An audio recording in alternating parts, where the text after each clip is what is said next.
Hello and welcome to another Bad Comic Review. This time we are looking at Doomsday Clock, issue 2. Now in this issue we start to get a little bit of background about the Mime and Marionette, how they're a supervillain duo, the Mime does not speak, and the Marionette is sort of a Harley Quinn pastiche. So they're holding up a bank when suddenly Dr. Manhattan shows up, and he doesn't kill them, which is really odd. We find out in issue 3 why that is, but until then, we don't know. So Rorschach and Ozymandis are hoping that the sight of these two will help them find Dr. Manhattan and he will have some sort of reaction. Meanwhile, bad things are happening in the greater world. In fact, a nuclear bomb is being dropped on the city right as they're trying to launch through the multiverse. Now remember that the DC universe takes place a year from now, but the Watchmen universe is in like 1985, so there are technological differences as well, which probably come into play. Meanwhile, anti-superhero sentiment is growing throughout the DC universe under what's called the Supermen theory. It has something to do with Rex Mason, aka Metamorpho, and Kirk Langstrom, aka Man-Bat,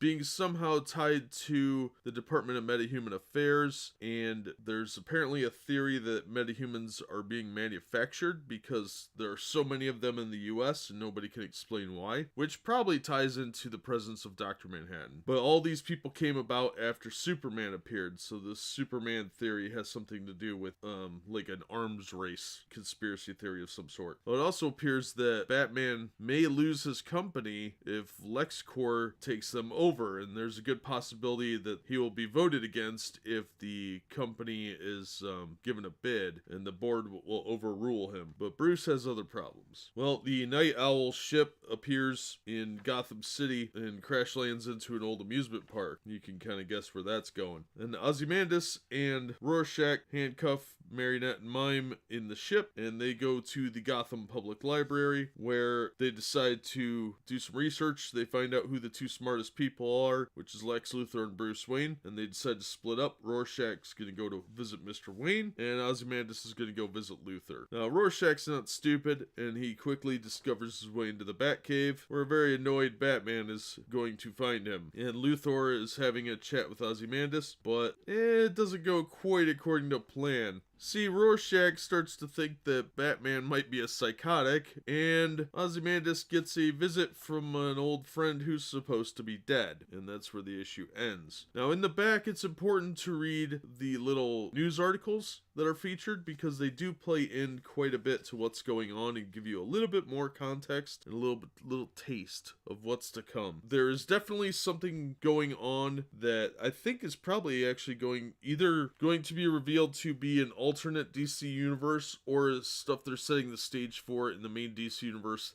this year. I'm not sure which, honestly, because this is only supposed to take place a year ahead of now, and if that's true, there's probably going to be another big event after this one or while this one is taking place, other than Dark Knight's Metal. So there might be a summer event they have planned that they haven't revealed yet. Overall, a great issue. It was a lot of fun to read.